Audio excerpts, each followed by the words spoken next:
Ladies and gentlemen, how are you? It is Sunday nights with Ping, coming to you after a couple of days break. It was nice to have some time off. And how about them 49ers, right? Heading into Philadelphia and beating them on their home soil. Very happy about that. Happy to see them get the win against what is considered the NFL's best team. Maybe it is now the 49ers who are the best team in the NFL. I hope so. They have been knocking on that doorstep for a Super Bowl for 4 years now. So maybe this is our year. How's everyone in the chat? I see Danny Mitchell, the chat celebrity, up there. Hey, Danny Mitchell. Peekaboo Cockatiel was here too. Marilyn Landis, Laura G, and Robert Lane. Robin Lane, how are you? Candy Williams was here. Laura G. We said that. Vicky Palmer. Hey, Vicky Palmer. How are you? And who else was in here? See, Anna was here. Retired RN. Yep, another Maria. Pago was here earlier too. Retired RN. Nancy S. Hey, Nancy S. How are you? Moonlight View, the moderator, is here. Woos. And Margaret. Hey, Margaret and Vinny. How's little Vinny doing? I hope doing well with mum, I hope. And Tina. And that's it for now, I think. Thank you for being here. I appreciate it. We've got a lot of stories to get through. It was a really busy weekend in true crime.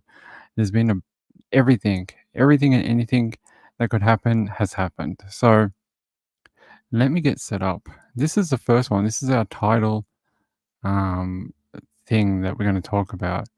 A 91-year-old husband, Frank DeMasi, has stabbed his wife to death of 50 years. 91 years old, and he will be charged with murder. So let's get this set up and let's talk about it. Hey, how are you all? Good to see you.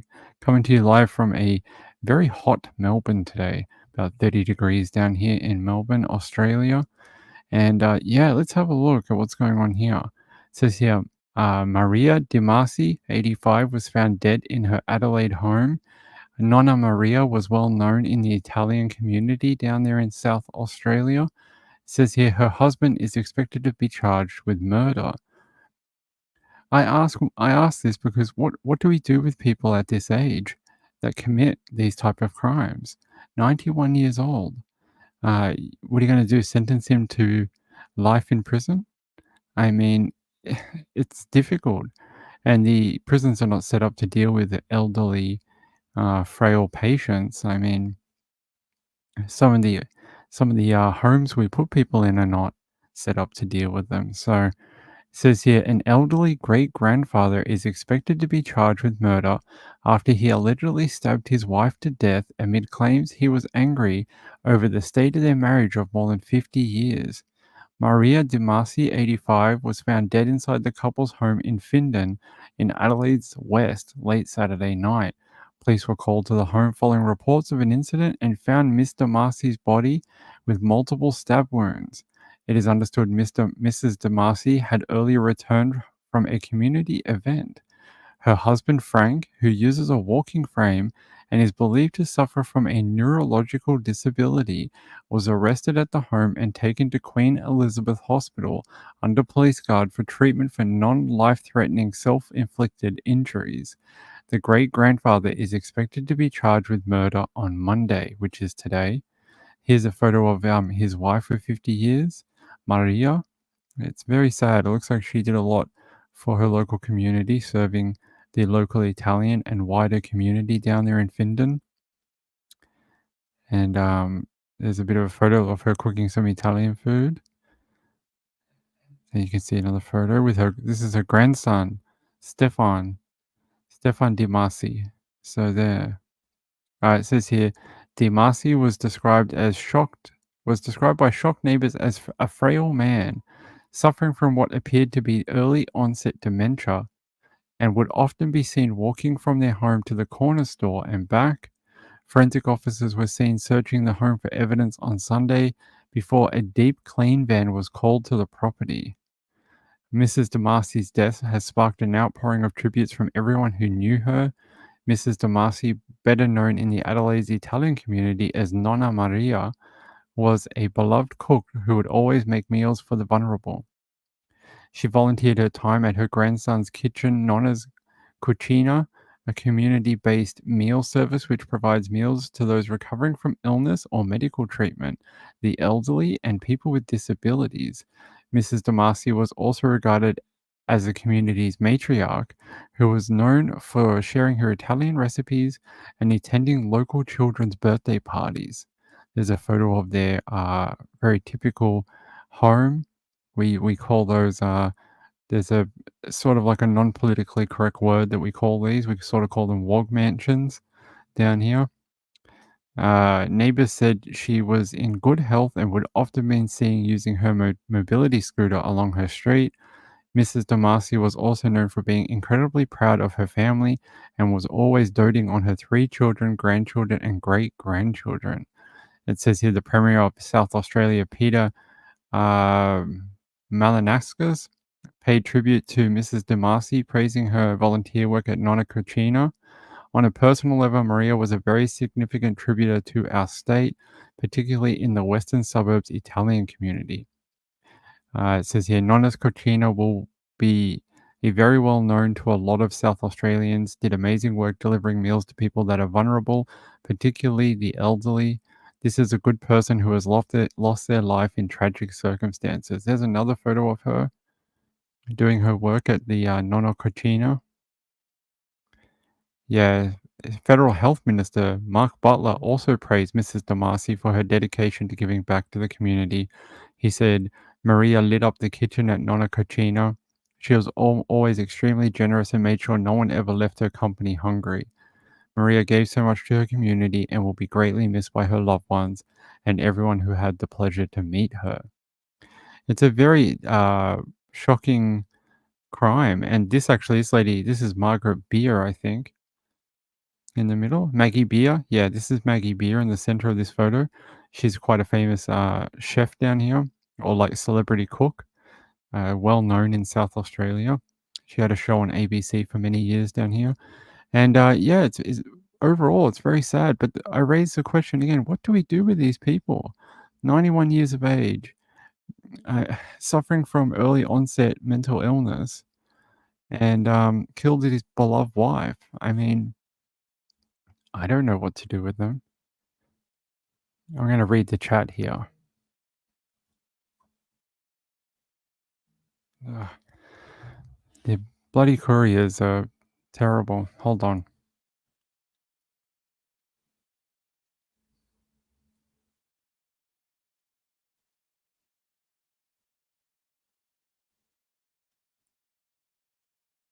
They've been trying to deliver this parcel for like a week and they just keep delaying it. It's got my cat's prescription food in it and we're running like super low and they were supposed to deliver it like last Tuesday and then they promised me, oh, it'll be there on Monday. And then I get a message just now after waiting all day that it's not coming today either. They're just useless. Couriers are useless. Uh, and let's get back to the story. It's about 30 degrees down here right now for people wondering. It's 29.6 degrees right now in Melbourne. Let's see what you guys have to say about Mama Maria.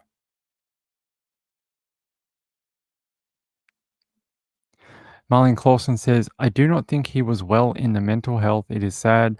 He should not be charged. Let's see what else people have to say. Paygirl says, I just feel sad for the family. Candy Williams, I'll put this on the screen. Let's see if we can do that. Where is my friend Candy Williams? Here, Candy Williams says, I wonder what sparked this, if they had an argument, history of DV, or maybe the early dementia played a role, possibly. That reminds me, I have some people to thank that sent in donations over the weekend from our last show. They would be my friend Lynn D, Jerry M, Tara Cobb, and Shirl Huffman, who's normally in here. Shirl Huffman from Palm Springs. Thank you to all of you. It is very kind of you all, and I very much appreciate it. Helps keep the channel running, helps keep me here 5 nights a week, and it is much appreciated. Like I always say, I don't expect anything, but when it does happen, it is very sweet of you, and it's it's very appreciated by me. All right, let's see what else people have to say. Retired RN might know something, being a retired nurse. Let's see. Oh, that's very interesting. Retired RN says prisons are now having geriatric wards as the prison population is aging. That is very interesting. I wonder what they will have to do. Tina Lucille. Hey, Tina Lucille. They'll have to put him in hospital. They really can't take him to trial. Yeah, well, they're going to charge him with murder. So he will have to go to trial. So they will put him through the court system. I'm just not sure what they're going to sentence him to. Candy Williams says, I don't know if a medical facility could provide security though in case he got violent again. Hold on, guys, 1 minute.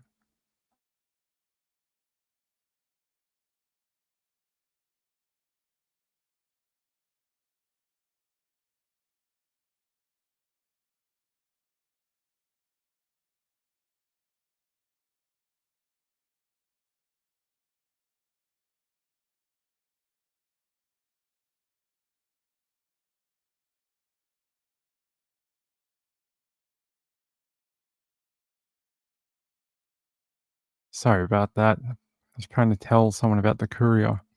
Let's see. Nanalana says, I don't know what kind of nursing homes you'll have, but he needs to be on specific medication in a nursing home. Maybe he just needs to be into some sort of secure facility.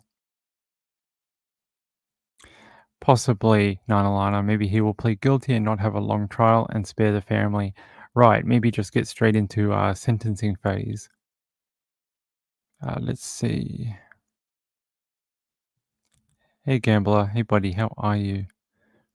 Tina Lucille says, I agree, Ping. Delivery service is awful here in the States as well. It drives me up the wall, especially this time of year. I mean, this cat food's been sitting in their warehouse since Tuesday last week. And it's just like, you couldn't, like, whose other parcels are more of a priority than mine? Like, it's just ridiculous. It's like they just don't want to come out here. So they're like, oh, we'll leave it until we desperately have to make it out to that suburb, and then we might bring it. You drive me up the wall.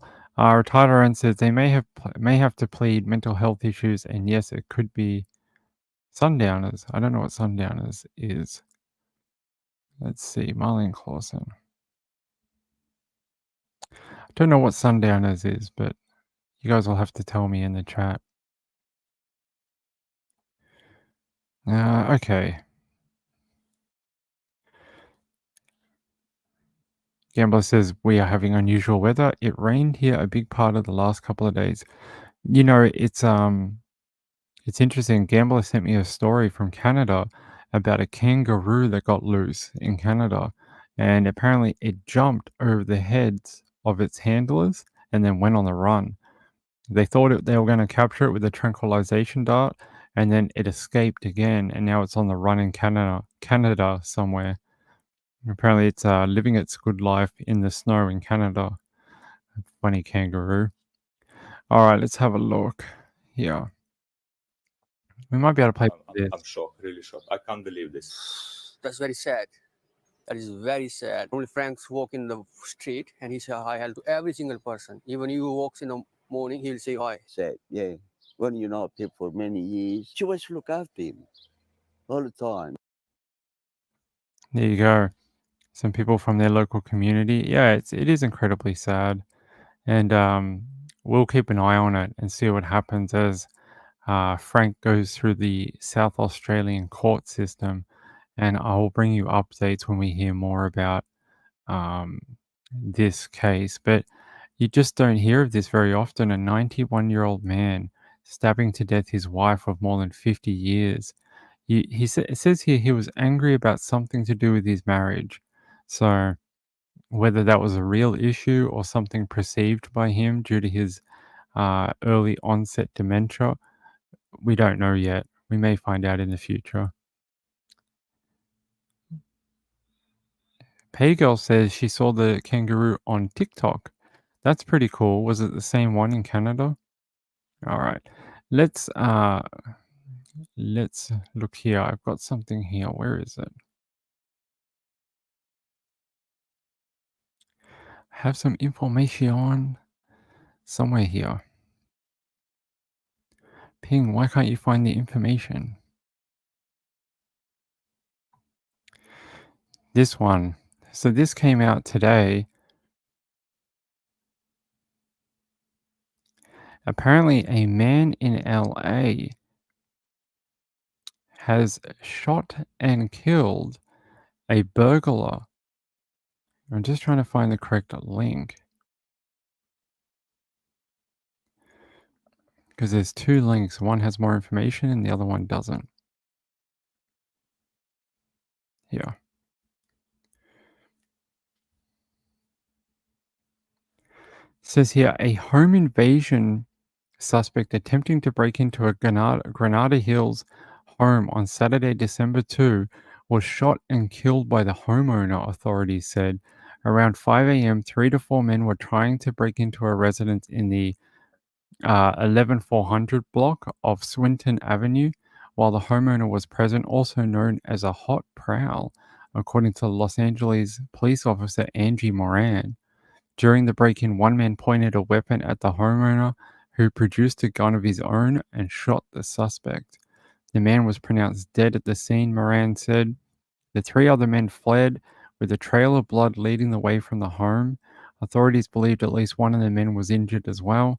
The homeowner's family, including a great-grandmother and a child, not a great-grandmother, just a grandmother and child, were home at the time, but no other injuries were reported. Authorities detained one person during their investigation, though no further information was immediately available. This is a map of the street right here. And I've got another one too. This is the other link here. Says LA homeowner opens fire after 4 armed men broke in to burglarize his home, killing one. You can see here the police with the someone in cuffs. The man was taken in for questioning, but it was not clear if he was charged. I don't know if this is the homeowner. But you would think, I don't know if LA has the defend your castle laws. Let's have a look.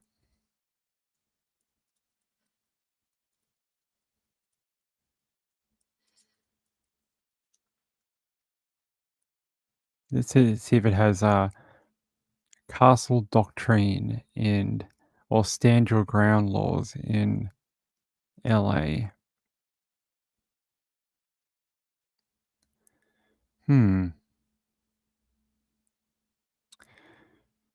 Yes, it does. The State of California Penal Code 198.5 PC.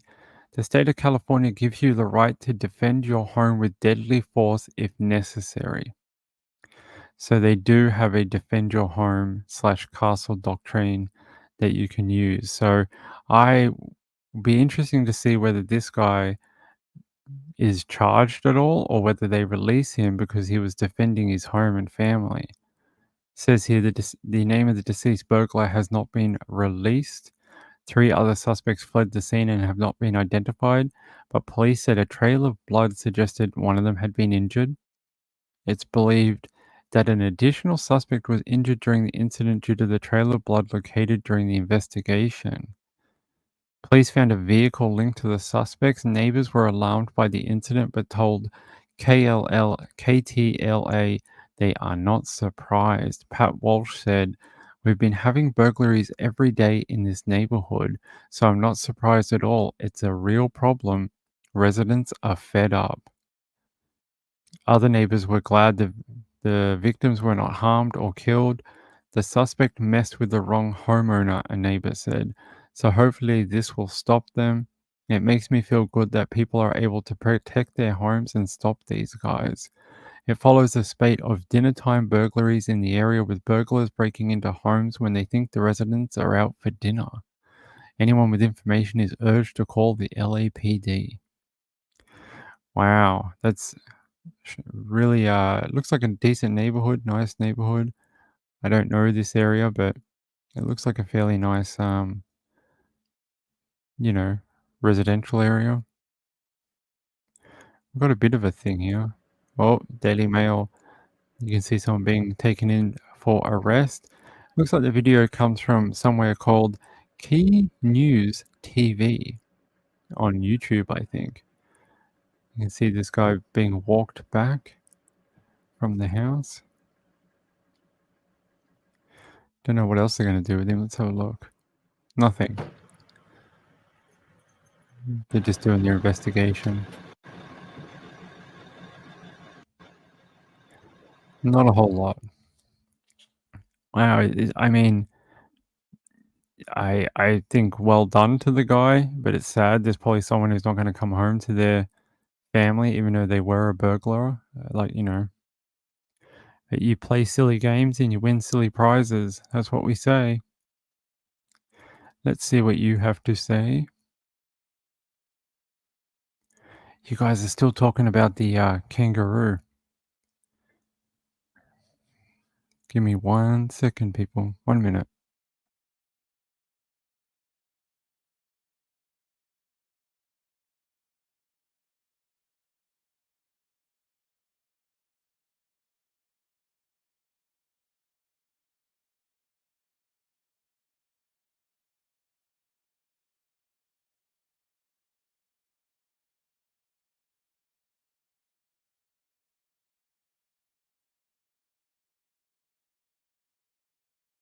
All right, we're back. Let's see what people have to say about shooting. Shell Hoffman says, does anyone want a pet kangaroo? Why are you selling them? Burnt Popcorn said, the police guy at the news conference already said the guy had the right to defend his home. Okay, there we go. We know he can do that. So there should be no charges, right? That's pretty brutal. Imagine being put in that situation where you have to fire. I mean, it's not a situation where you actually would like to do that. You know, I don't think anyone wants to deliberately kill anyone. So there you go. I will keep you updated should anything more come out about that. But they probably just put him in cuffs so they could secure the firearm. That's what I'm thinking anyway. All right. Actually, you know, do you guys want to hear a really weird story? There's this story that came out over the weekend in Australia. I'll see if I can find it.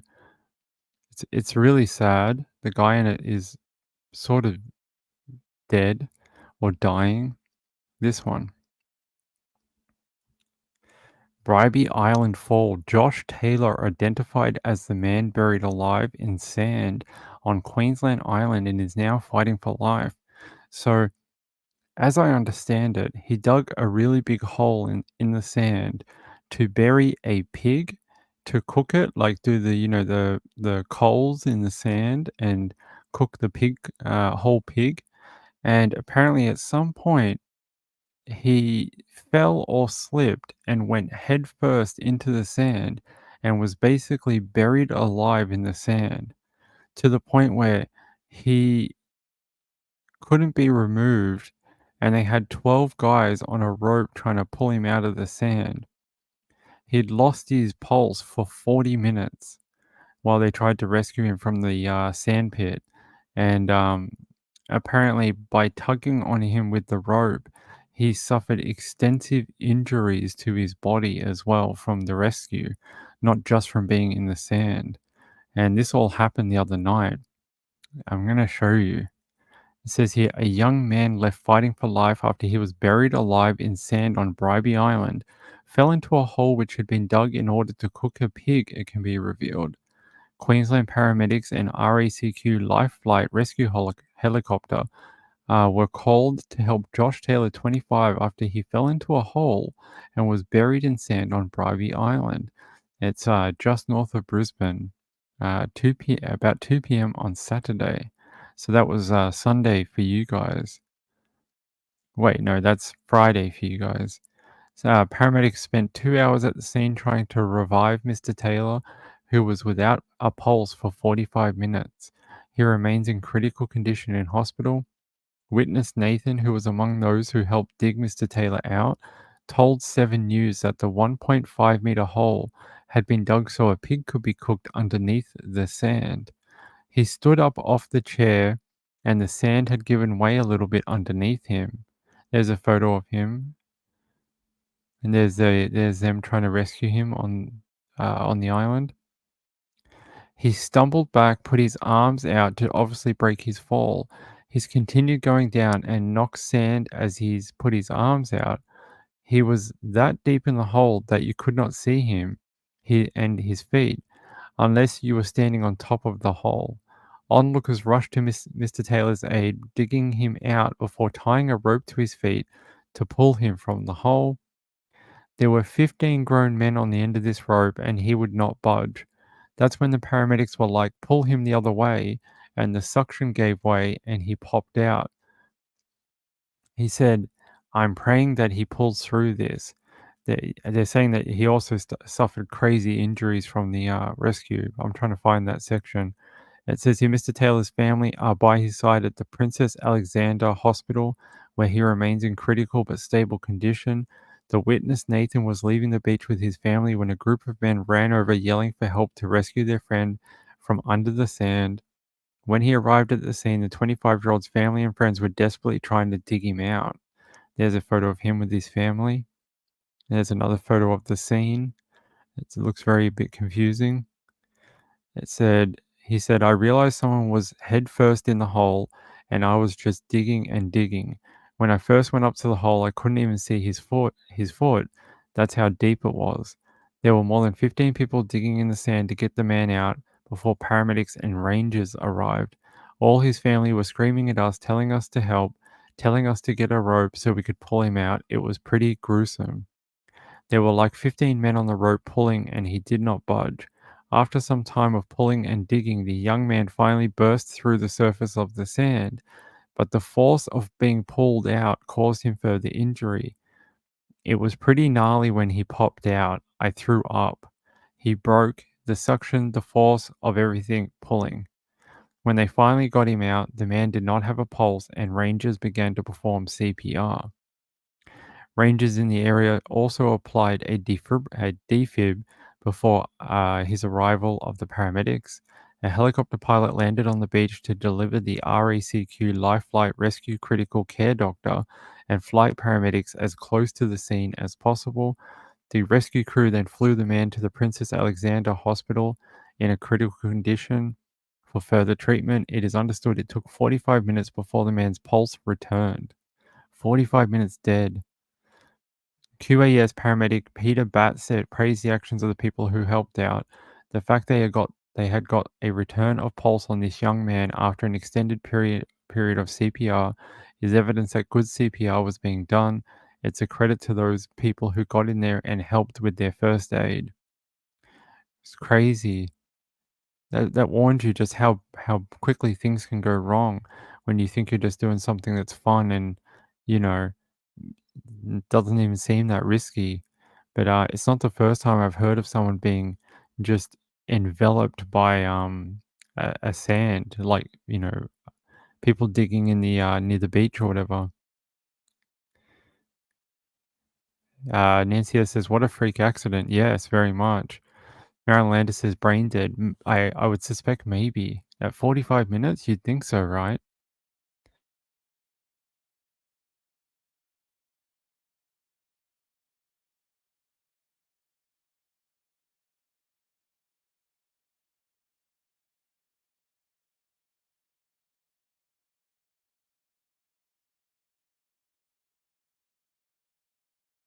Sorry, I wish people wouldn't try and ring me while I'm on the show.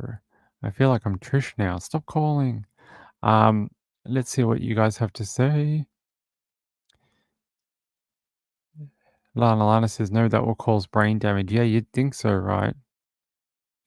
Retired RN says, without a pulse for 40 minutes doesn't bode well for him.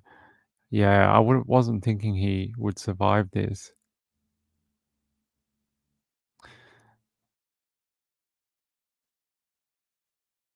Yeah, possible crush injuries, plus I think like broken leg, broken ankle, broken hip, dislocated hip, you know, knees, that type of thing from being yanked on with the rope from his feet for 40 minutes, you know. I think that could also be a thing. Paygirl says, I'm surprised they got a pulse back. Yeah, me too, right? I thought for sure he would have been dead, but even if they somehow bring him back and get him awake, he may not be the same person he was when he fell into that hole. He may be a completely different person.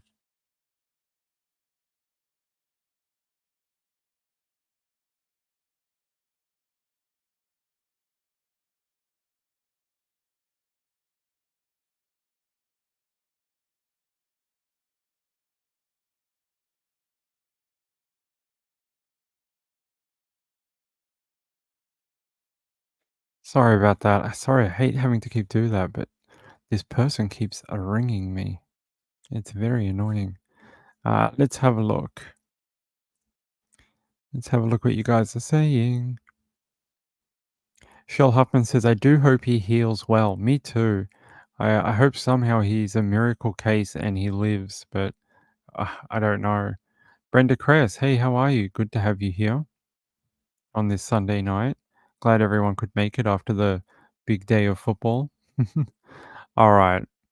If I hear any more about this young man, there you go, Josh Taylor, and his, you know, fight for life, I hope we get good news.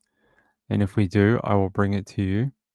But right now, no new news about him, just that he's in the hospital getting treatment. The last update I have is 5 hours ago. He remains in critical condition in the hospital. Nothing more than that. That's it, I think. Yep, that's it. Critical condition. We'll find out whether he pulls through in the coming days. But a very sad and quirky story. Peekaboo Cockatiel says, I don't know how he wouldn't have brain damage. Yeah. I mean, 40 minutes is a long time to go without oxygen or a pulse, right? With no medical intervention. I would think that he's got an uphill struggle to come back. I really do, if he can at all. We'll find out. If I get more information on that story, I will bring it to you. But I thought I'd tell you about it because I don't think I'd ever heard of anyone doing that in Australia. I had heard of a young boy who had that happen in Florida. He dug a hole and the hole collapsed in on him. And this is the crazy part. He was at the beach by himself and no one knew he was there. So when the hole collapsed in on him, it looked like the sand was just normal and no one knew he was under there. And he was there for, can't remember how long, a couple of hours or something. And someone finally heard the screaming from underneath the sand and they rescued him.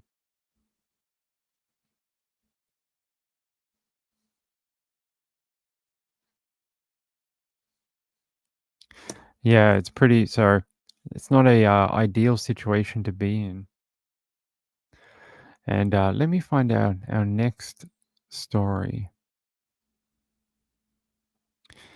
There was a crazy cold case investigation. Now, a couple of our stories are from Australia, but I have some more American ones too, but I'm trying to mix them up.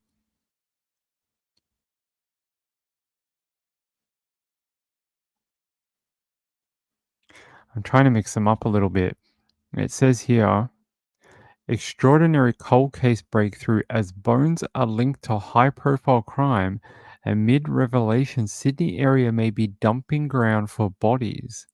Sort of like a Long Island serial killer type thing. It says here, human remains found in sand dunes near a Sydney beach have been identified as those of a butcher who disappeared in suspicious circumstances more than 3 decades ago.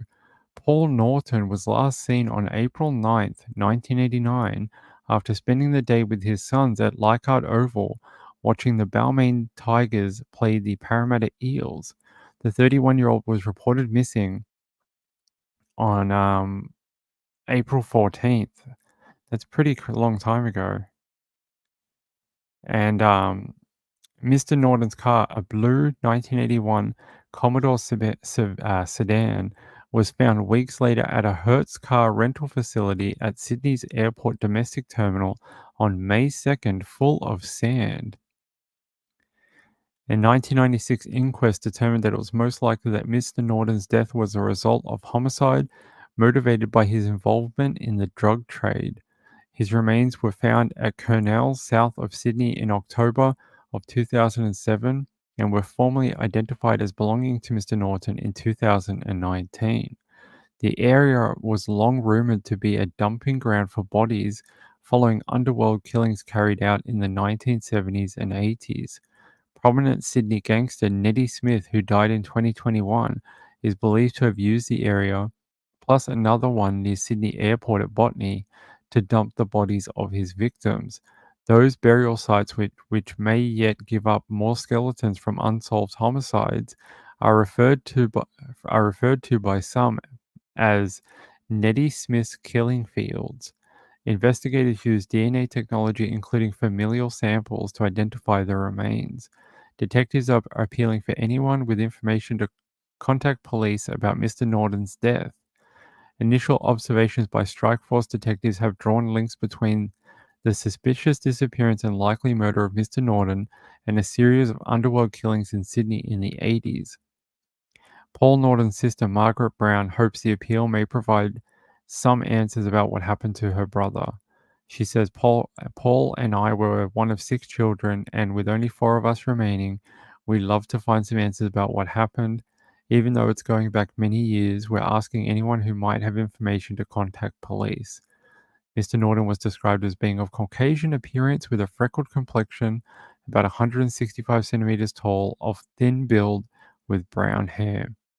Says here, Smith was in prison when Mr. Norton disappeared, facing charges over a bungled payroll robbery in December 1988 and having had his bail revoked on October 1987 murder charge. So, really weird story. Interesting that there may be a dumping ground of bodies in a couple of locations in Sydney, one being near the airport and one being this second location called uh, near Kurnell, south of Sydney. I find that fascinating that even though a lot of these murders are said to have taken place in the 70s and 80s, that they still haven't found all the bodies that they're looking for from these locations. So, uh, true crime keeps getting weirder by the day. Yes, that's what I was saying. Like Gilgo Beach, very similar, right? It's a serial killer's dumping ground. Hey, Shell Huffman, good to have you here. Thank you for your donation over the weekend too, Shell. I mentioned it earlier. Let's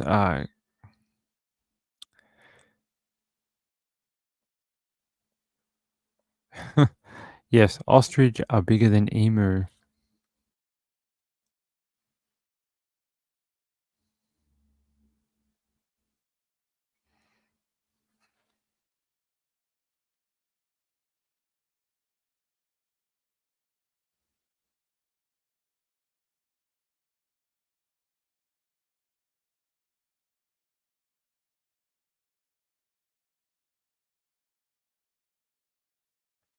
Sorry, I'm having to keep telling someone that I'm on the air and I cannot talk, and they're like, yeah, but what about this and that and this and that?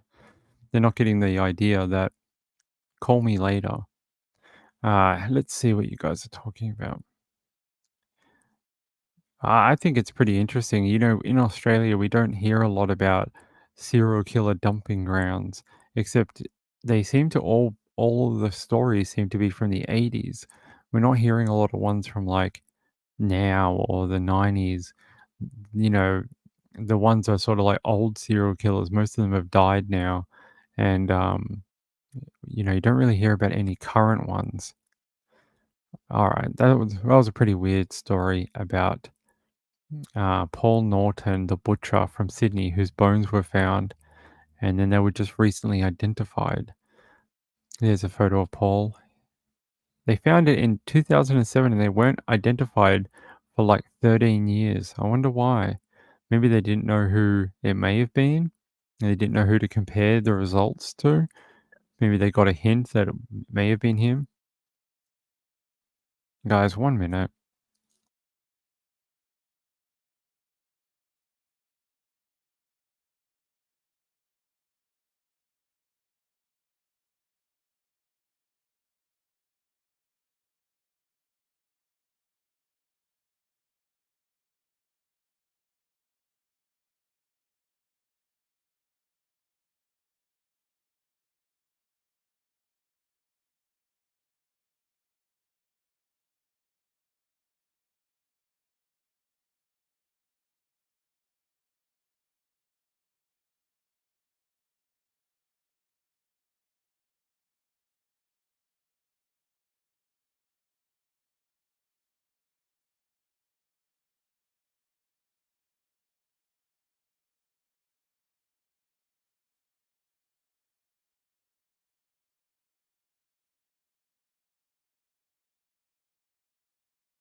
All right, guys, I'm back. Sorry.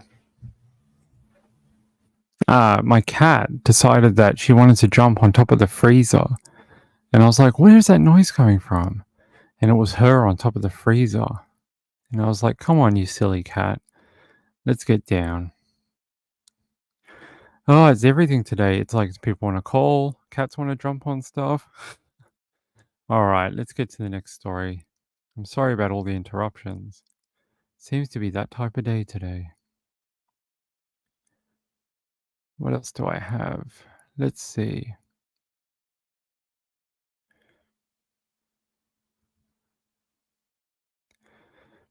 All right, we talk a lot about murders, but let's have a funny story for today, okay?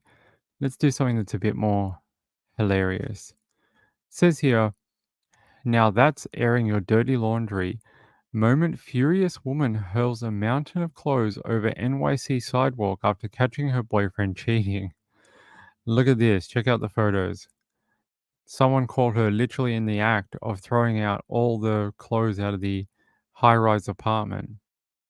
You can see like they're all over the ground and in the trees, and you know, don't do the crime if you can't do the time, I guess, or you're gonna have all your clothes on the sidewalk and in these tall trees, and you can have people laughing at you and stuff. Look at all this stuff. It's just everywhere. It looks like a laptop actually down there. Looks like maybe a laptop or something, a TV. She was very mad. All this stuff down the end of the sidewalk, all in the trees. It's what you do. Don't mess around. Don't cheat. You might end up with your clothes everywhere.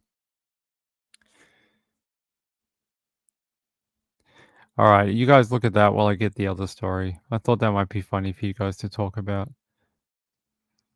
Yeah, it's one of those days, everything was quiet before I hopped on the air.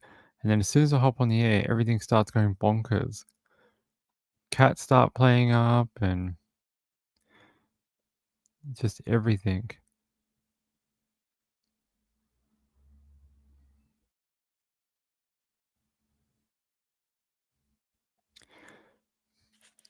Now, I think we spoke about this story the other day about 4 people who were murdered. But I don't know if this is the same one or it's a new story. Let's have a look. 4 people fatally stabbed, 2 officers injured in members NYC from in NYC knife attack. When officers arrived, they found a home on fire.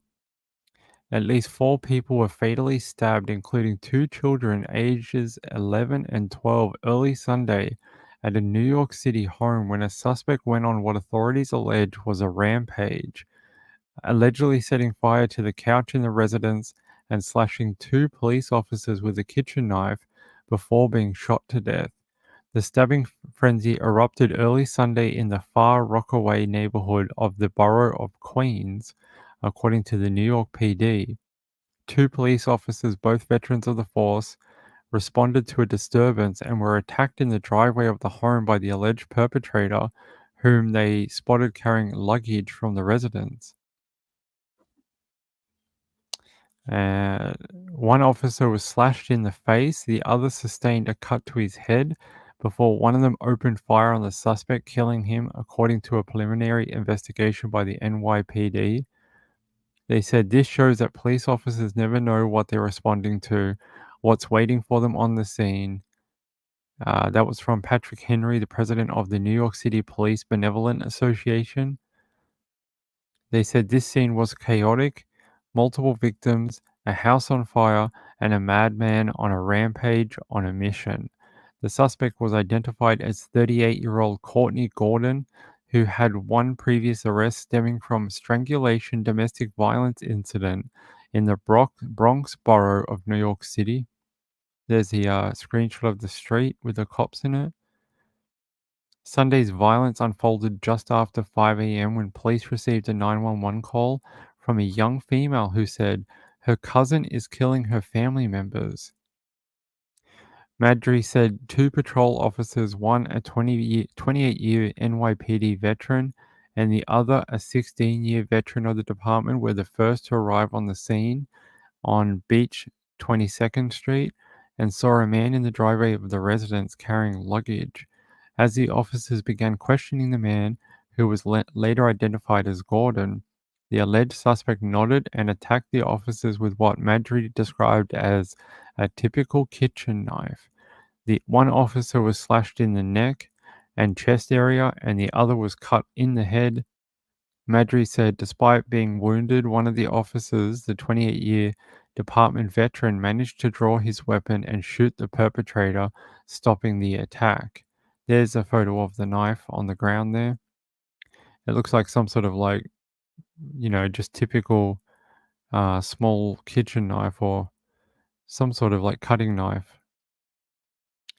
Maybe for meat, cutting up meat or something. It says here the 2 wounded officers whose names were not released were taken to Jamaica Hospital in Queens and treated for non-life-threatening injuries. The chief of the department said other officers responded to the scene and found an 11-year-old girl who had been stabbed outside the front door of the home. The girl was taken to a hospital where she was pronounced dead. He said officers could not immediately enter the home due to a fire in the living room. It seems that the suspect lit the couch at the front of the location on fire as he was leaving.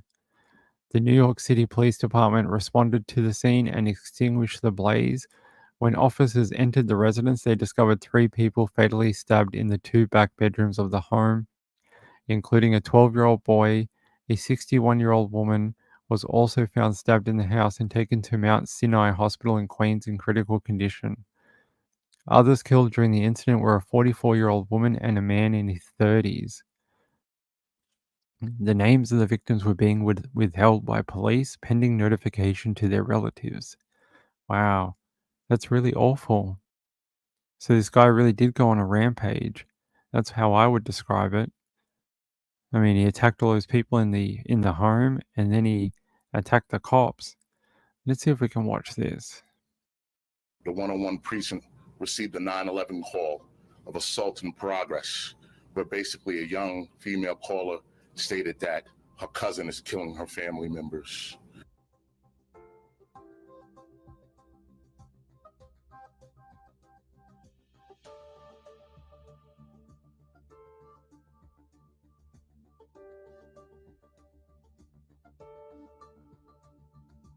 When the officers arrived to the location, they observed the male walking out with luggage. And the officers, they engaged him in basically a casual conversation. And the male kind of nodded, and then he drew a knife from off his person, and he immediately attacked both officers, slashing the first officer in the neck and the second officer in the head.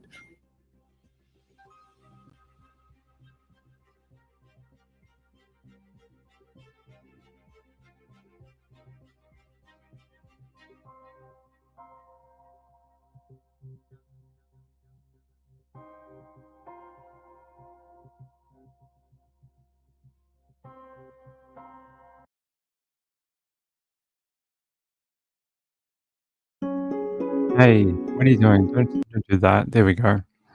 So about much of the same information as we just read about. Let me just check. Yeah, I think it's the same stuff. Let me see what you guys have to say. Marilander says, what is going on with all the stabbings? I know, right?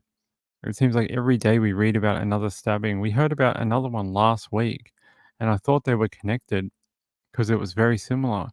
We had 4 people that were found stabbed to death in New York City in a house. We had it on the show, I think, last Sunday. And then again, a week later, we have another stabbing in New York City. I Hate Morning says, I do know we had a man with a machete arrested yesterday. Thankfully, no one was hurt. That is very good that no one was hurt. Let's see.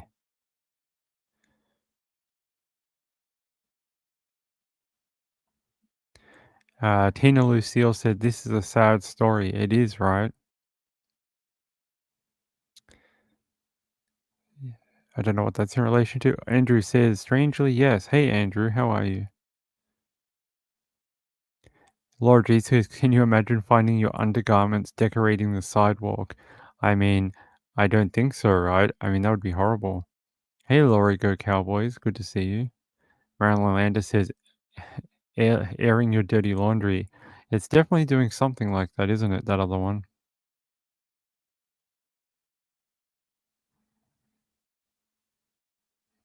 Tina Lucille says, I'm trying to figure out what is weirder, not having any serial killers after the 80s or non-stop serial killers.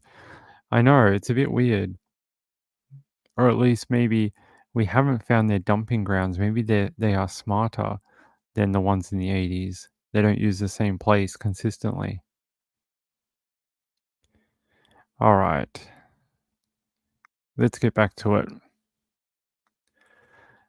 Give me 1 second. I just want to close a bunch of windows so I can actually see what I'm doing.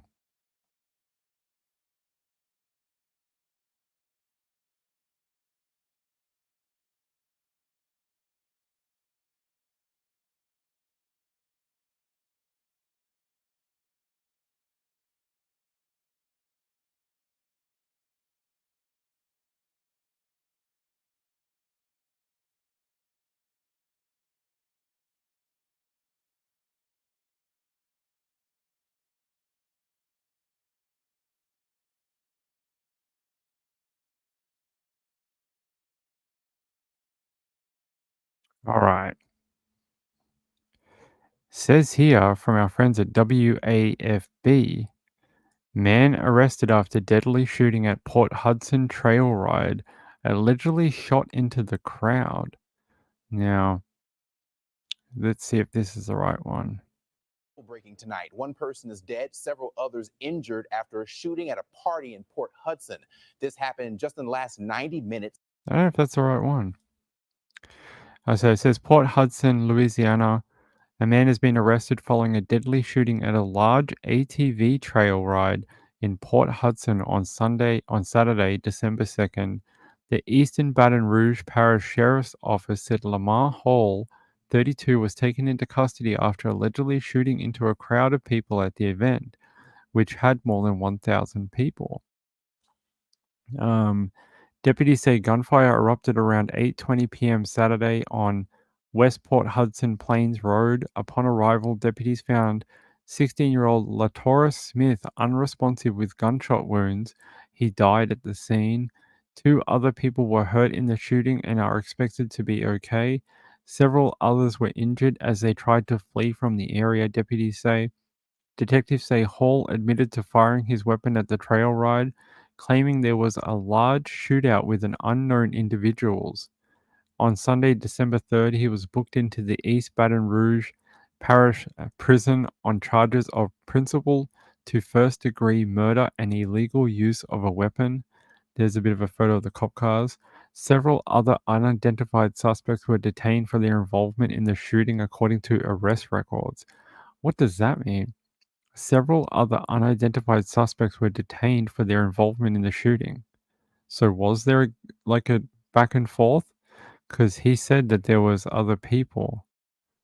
It says here, Hall admitted to firing his weapon at the trail ride, claiming there was a large shootout with an unknown individuals. Well, are they unknown individuals or are they these ones down here where they were detained for their involvement in the shooting? Interesting. I wonder if we will find out more about that. But what is an trail ride? That's what I was going to ask the people in America. What is a trail ride? Is that like a path that you can ride your bike along outdoors? Like, you know how some places have those like BMX track or, you know, a place you can go ride your motorbike or off-road and you can go around in a certain location. Is that what a trail ride is? Moonlight View says horseback riding on trails. So it's like just a path. Tina Lucille says that's frightening to think about. It is. Hey Reason, how are you? Oh, good luck with your knee replacement surgery. I hope it goes well, Reason. Hope you feel a lot better. I know someone else had one of those done this time last year, and she said the first little bit was difficult and then the rest of it was pretty easy. Who was that? Was that our friend Nancy and the other lady? The two from New York? Is that where they're from? I can't remember, but we had someone had a knee replacement last year, and they feel a lot better now, I think. Hey Beth B, how are you, my dear? She says traditional horseback riding. Okay, so it's just going around in the path. All right. I don't think I have anything more about our friend. What's his name? Mr. Hall, Lamar Hall. Lamar Hall 32. Yeah, that's the only link that has it. Or the Advocate has it. This one. Arrest made in shooting at large Zachary area trail ride event that left 1 dead and 2 hurt. Yeah. It says the shooting occurred at 8:20. We know that. 2 people suffered non-fatal injuries, while several people had minor injuries after trying to flee the area. The only victim was the 16-year-old who was shot and killed at the event. Lamar Hall admitted to being there. No additional details about who those other people might have been. I think that's quite interesting.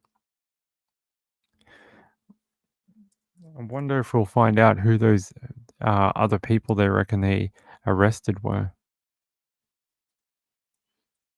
And why are they associated with it? That'll be interesting to know if we can ever get details about it. All right. Let's get our next story.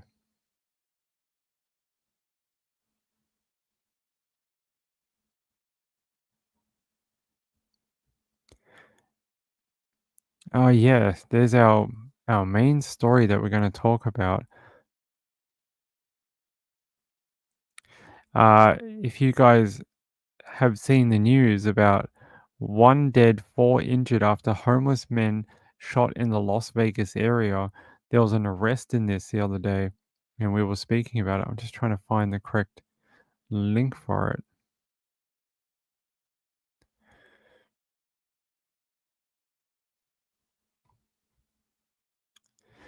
No, that's not the right one, but this is a different story. It says 1 man killed and 4 others injured in shooting at Las Vegas. This is Vegas. There's one in LA too, where homeless people were targeted and that killer has been arrested. But this is a different one. 1 man killed and 4 others injured in a shooting at a Las Vegas homeless encampment. The shooting occurred Friday night in the area of Charleston and Honolulu. Police are still searching for the suspect. There's a photo from the scene. It says Las Vegas police are searching for a gunman believed to have fatally shot 1 person and injured 4 others at a homeless encampment Friday night.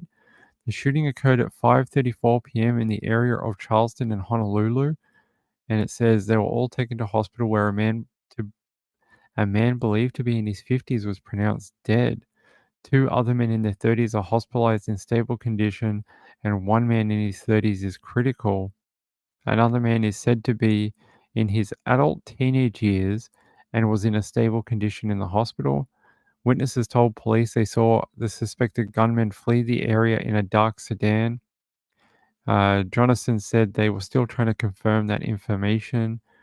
And he said, I do urge anyone in the area who was driving through here who maybe witnessed anything, any information or saw anything or witnessed anything to please reach out to the homicide section or reach out to Crime Stoppers in Nevada if you wish to remain anonymous. The shooting followed a warning from officials in Los Angeles to unhoused people to not sleep alone after 3 homeless people were fatally shot without provocation. Los Angeles Police Chief Mitchell Moore said Friday that they believe 1 gunman killed 3 male victims in separate attacks while they slept. A police task force was formed to investigate the Los Angeles shootings, and homicide detectives were being pulled from all over the city. We have an update to that one. That's the one we were going to talk about. If I can find the correct link for it. Where is it? I'll find it. Hold on.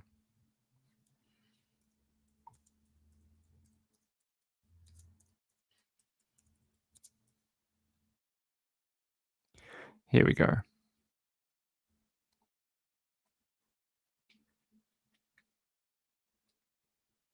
Rory, come on, girl. Silly cat. She's being naughty. She wants her lunch. It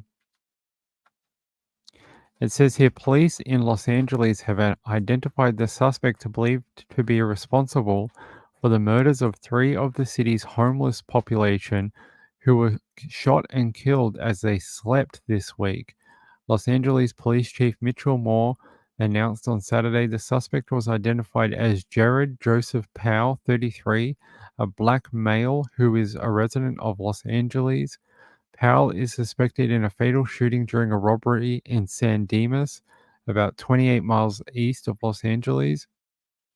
It says Powell was already in custody in connection with the San Dimas shooting. He was arrested Wednesday evening after the Beverly Hills Police Department conducted a vehicle stop the same day as the death of the 3rd homeless victim. The vehicle police believe was used during the San Dimas robbery was identified as the same vehicle connected to the 3 homicides. Officers do not believe there is any connection between Powell and the victim of the robbery. And no motive has been determined yet. And he said, I'm grateful that this suspect in this case is in custody and no longer a threat to our community. Los Angeles authorities said Friday the first killing in the city happened around 3 a.m. Sunday in an alley. The second occurred Monday shortly before 5 a.m. And a third person was killed Wednesday around 2:30 a.m. The victims include 2 Hispanic men, aged 37 and 52, and a 62-year-old black man. Moore said Friday each of the killings in the Los Angeles area happened under similar circumstances, and each of the victims were believed to be alone and asleep when they were attacked. You cannot get more cowardly than to attack a homeless person while they are sleeping.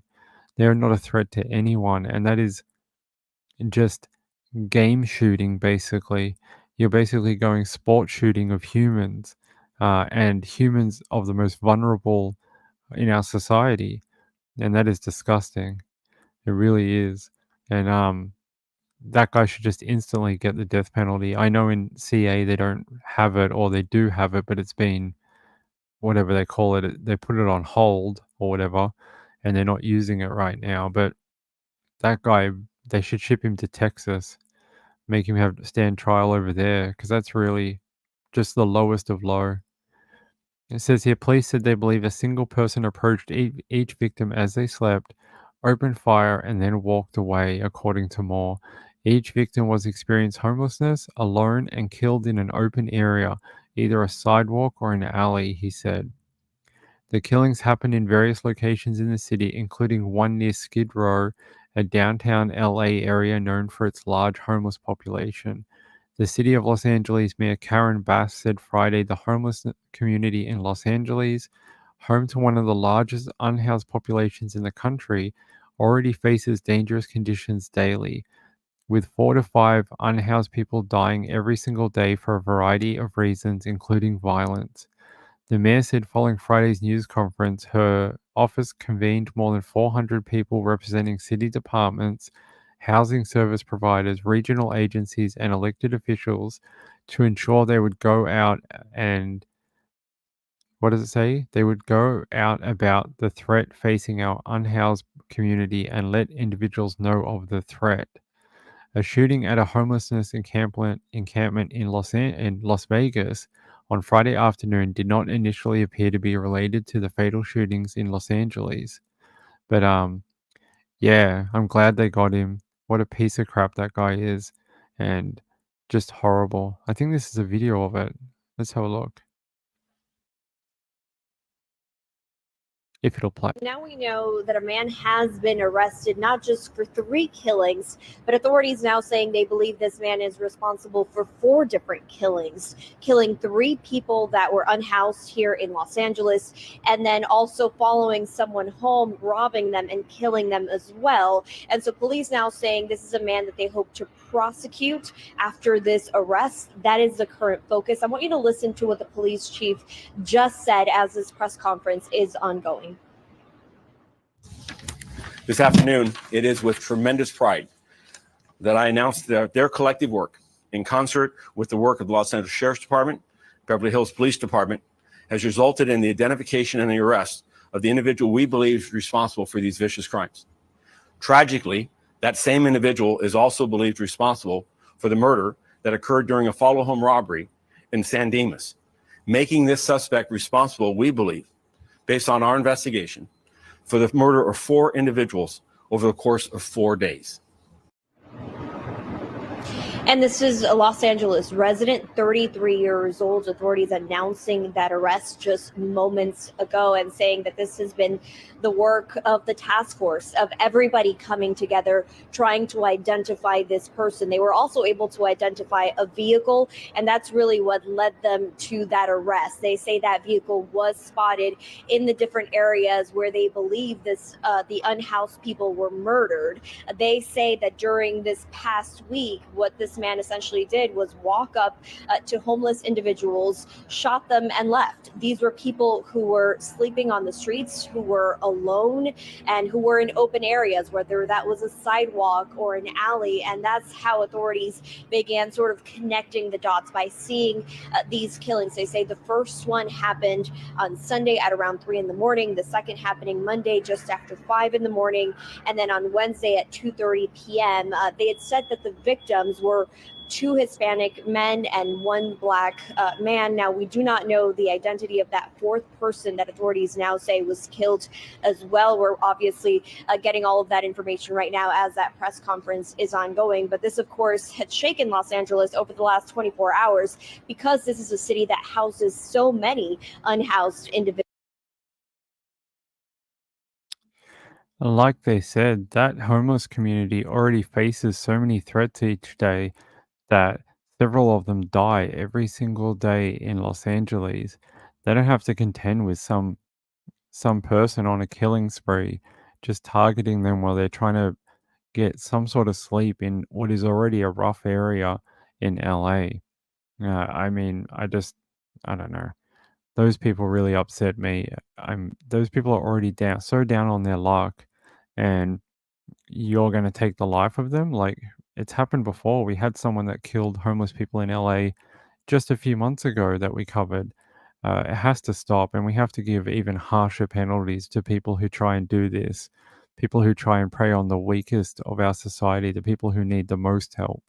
And it's really I mean, it's unacceptable to kill anyone, but to target homeless people while they're vulnerable and alone, sleeping on the street, it's not okay. And I think we'll see, hopefully, the judge and the LA community stand up and defend those people. It's horrible. There's a guy, he goes to Bakersfield. Is that right? Bakersfield? He goes around Bakersfield and he hands out socks and hand warmers and, you know, blankets and things like that. I think he's called Dad's something. I'll have to look it up. He's called Dad something, and he always is streaming out over in that area. And that's it, Woz. It's called Dad Goes Live in Bakersfield. He's really good, and he does a great job. I've donated to his channel a few times to get people stuff in Bakersfield. He often has a Amazon store where you can buy stuff that he can give out to people, and I've bought like hand warmers and blankets for people and stuff like that. It's a cause that is near to my heart, being that I was homeless for it's a good 10 years or so. So if I can help where I can, I do. He's on tonight. Yeah, I saw the thing earlier that he'd gone on. All right, let's have a look. Where's Moonlight View? Moonlight View says there was a serial killer who targeted unhoused people in Stockton. Yeah, that might have been the one I was thinking of. He did uh is that the one that was shooting people all and they're all connected? I think we covered that a while ago. It might be the one I was thinking of. I haven't seen the one that's in LA, Woos. You'll have to show me. I haven't seen that one. I know the dad one, Dad Goes Live. I know him. Woo says he's an awesome person. I've donated to him. Yeah, I mean he's a worthy cause.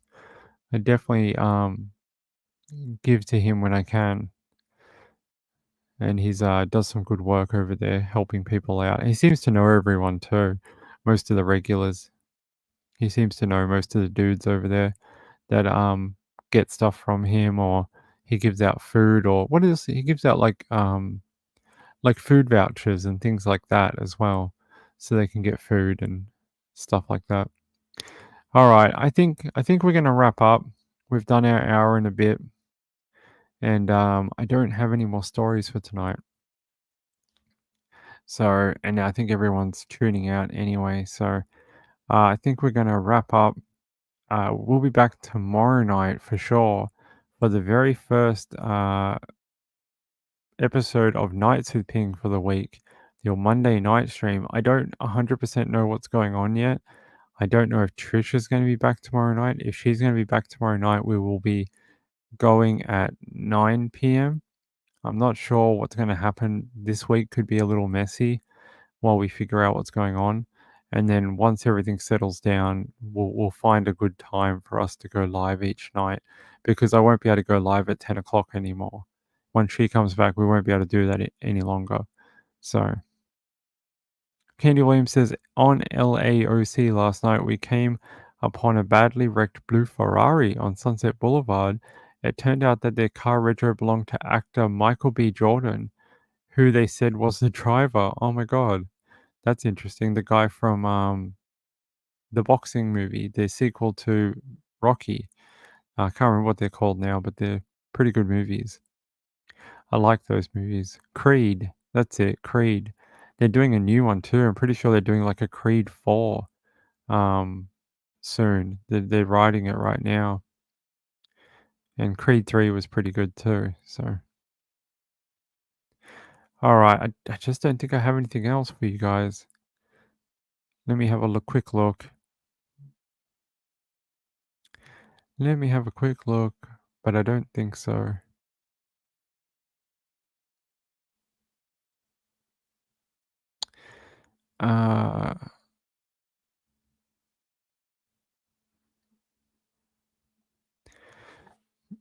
Actually, we're talking about shooting homeless people. San Diego man 19 sobs as he's jailed for helping friend shoot homeless woman 68 dead with a pellet gun during warped hobo hunt. Ryan Hopkins 19 sobbed as he admitted his role in the fatal shooting death of homeless woman Annette Pershall 68 in May. The teen pleaded guilty to driving alleged shooter William Innes 18 to where Pershall was shot with a pellet gun loaded with metal bullets. Innes allegedly told friends he was going on a hobo hunt and is set to stand trial for murder this month. And it says Pershall was shot in the head, leg, and torso with metal bullets loaded into the air gun and also ruptured her aorta. Before the killing, Innes had allegedly texted multiple friends to say he was going on a hobo hunt. As he received a 3-year suspended sentence on Sunday, Hopkins tearfully told the homeless woman's family, I'm sorry to you all guys. I'm sorry to all you guys and the pain you have to go through. I'm sorry we're here today. There's a photo of Ryan Hopkins, 19. And there's a photo of the woman they shot and killed. And there's the alleged shooter, William Innes. It says here, Innes is set to stand trial for Pershall's murder this month, with pre-trial proceedings revealing the chilling text messages he allegedly sent to friends, including Hopkins, shortly before. reading, "I'm going hobo hunting with a pellet gun." While Inez faces a first-degree murder charge, Hodges was charged with aiding and abetting assaulting with a deadly weapon. As his attorneys argued, he did not know what Inez was planning when he drove the alleged shooter. His attorney, Vikas Bajaj, argued that Hopkins was trying to connect to the car's Bluetooth at the time before he heard Inez say, "Watch this." The prosecution countered that Hopkins purposely drove Inez to the spot besides Inez and appeared to wait to see her pained reaction to being struck. He drove himself and his confidant across the street, stopping right before Miss Purcell, who was shot, and they watched 15 to 20 seconds to see if they hit their target. As his client sobbed beside him, Bajaz took the opportunity to condemn the senseless shooting. Shooting at someone who is sleeping on the ground in a helpless, vulnerable state, that's disgusting. There's a photo of him. Cops discovered Purcell unconscious in the street where she lived for around 7 years and was reportedly known to be a friendly and harmless person, nicknamed Granny Annie. She was rushed to hospital where doctors noticed that it appeared the woman has been shot multiple times with a pellet gun. After spending several days in a coma, it was determined that the woman's injuries were non-survivable. Coroners officially ruled the death a homicide on July 31st. Further investigations led them to Hopkins and Inez, who were detained in August.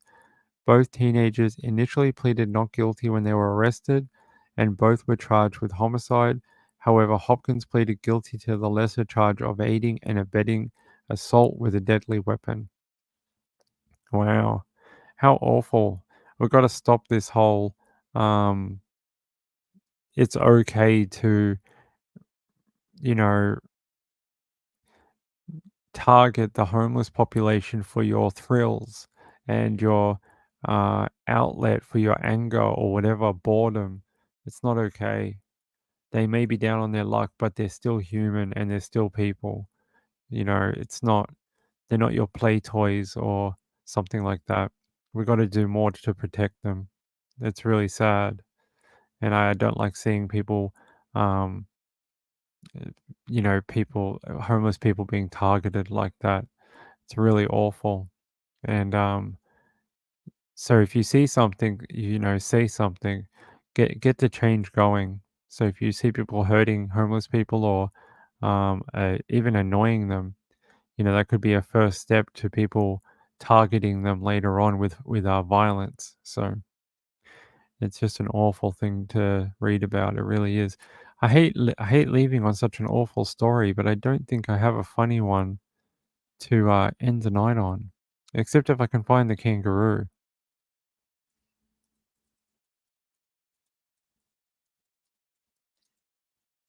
Let's see if I can find the kangaroo. Yeah, WBTV in Canada, I think. Let's have a look. There he is. It was a sight that had people doing a double take. A kangaroo on the loose in North Oshawa.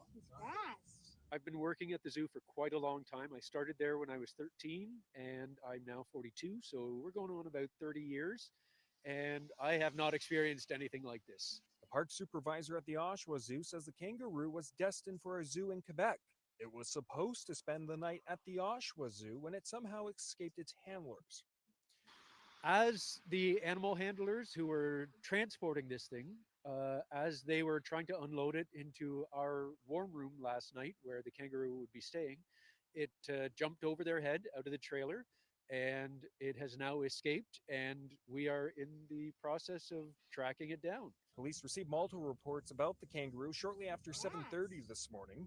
A small team of volunteers began scouring the area, including Dave Hutnick, who located the kangaroo this afternoon using thermal technology on his drone.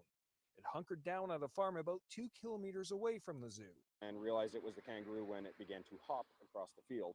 So we were actually able to track it into a brushy area where she kind of hunkered down. His security company has assisted with finding missing animals and people in the past, but this is a first. This is a brand new experience. It's pretty interesting. Now the challenge is trying to retrieve the animal.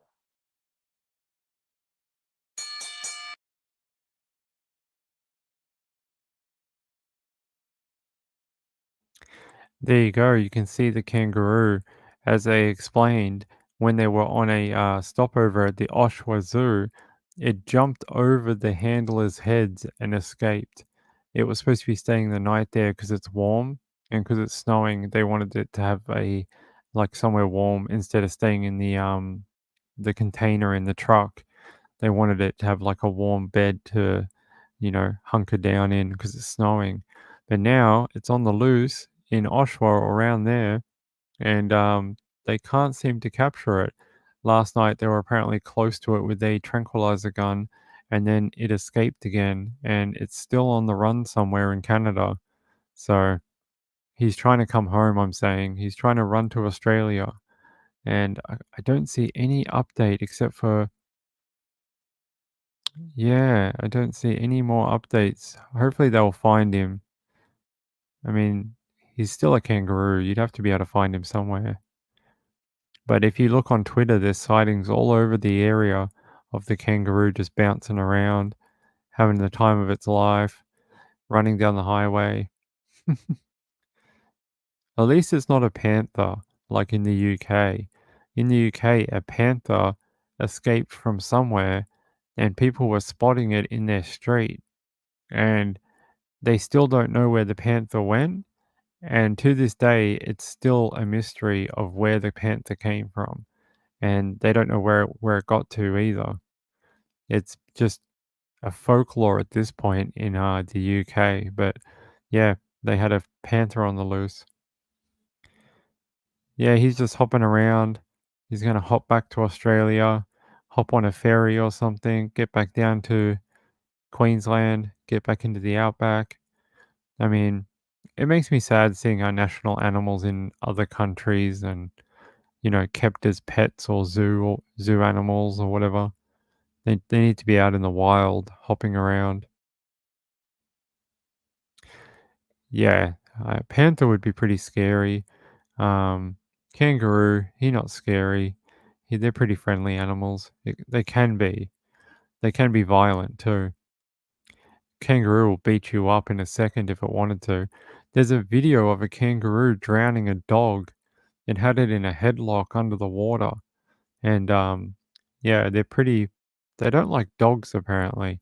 Kangaroos don't really like dogs. They tend to get them. They tend to try and beat them up. Maybe because they're loud and they bark, I'm not sure. But they don't really like them.